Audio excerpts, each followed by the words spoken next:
Raja Ampat, surga dunia yang sering kita banggakan di brosur pariwisata.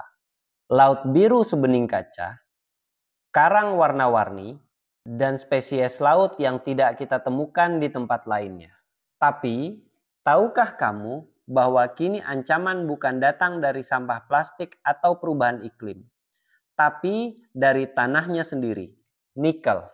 Dan yang lebih mengejutkan lagi, jejak masalahnya mirip seperti yang kita lihat di industri kelapa sawit.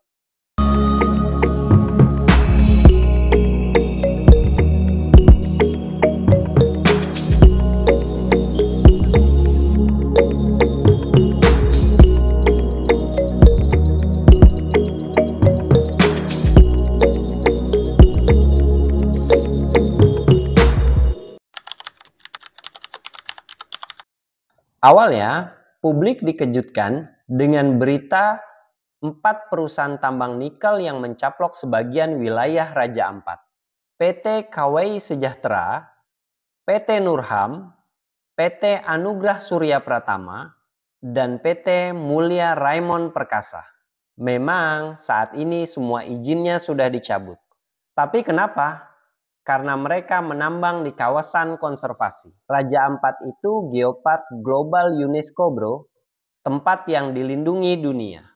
Tapi tetap saja sekitar 500 hektar sudah dibabat habis. Sedimentasi lumpur sudah mulai masuk ke laut dan ekosistem laut kelas dunia itu terancam. Lucunya masih ada satu yang tetap jalan, PT Gap Nikel, anak perusahaan Antam. Alasannya lokasinya di luar zona geopark. Tapi masyarakat lokal tetap was-was karena air jadi keruh, ikan makin sedikit, dan wisata mulai terpengaruh. Kalau kita bicara deforestasi di Indonesia, nama sawit muncul paling depan. Tapi ada wajah baru yang muncul sekarang, tambang nikel. Selama 2 dekade, ekspansi sawit menyebabkan hilangnya jutaan hektar hutan. Tapi 5 tahun terakhir, nikel mulai mengejar. Apalagi nikel sekarang jadi rebutan dunia untuk baterai mobil listrik. Masalahnya, banyak perusahaan yang sama. Konglomerat yang punya sawit juga punya tambang. Satu sisi jual citra green karena ikut NDPE dan ISPO, tapi di sisi lainnya merusak hutan dengan bendera tambang.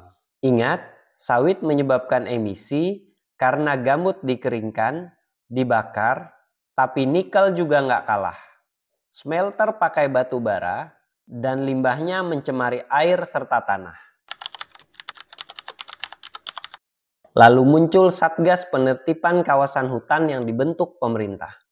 Tugasnya jelas, evaluasi semua izin sawit dan tambang yang masuk hutan lindung dan hutan konservasi. Satgas ini menemukan banyak izin sawit dan tambang yang tumpang tindih di wilayah adat, di kawasan lindung, bahkan ilegal, termasuk beberapa di Raja Ampat. Dan ini bukan sekedar izin administratif, ini soal keadilan ruang, soal hak masyarakat adat, dan soal integritas negara dalam menjaga sumber daya alamnya. Saya ingin bawa kalian ke satu narasi yang lebih dekat dengan manusia. Melalui cerita Desa Rampat, sebuah kampung kecil di sebuah pulau yang sangat indah di negara Konoha. Masyarakatnya pernah hidup dari laut dan hutan, tapi kini 2 perubahan besar datang, sawit dan nikel. Dulu hutan ditebang, diganti kelapa sawit. Beberapa warga jadi buruh harian, ada yang untung dari plasma. Tapi air sungai mengering, tanah jadi asam, dan mereka kehilangan hasil hutan non-kayu. Baru-baru ini tambang nikel masuk. Janjinya sama, lapangan kerja, bantuan CSR, jalan desa, dan lain-lain. Tapi efeknya lebih cepat, suara mesin 24 jam, air keruh, dan turis tidak datang lagi. Satu warga berkata, kami terjepit di antara 2 janji kemajuan yang menyisakan 2 jenis kerusakan. Positifnya, ya ada listrik, ada pendapatan bulanan. Tapi harga yang dibayar mahal.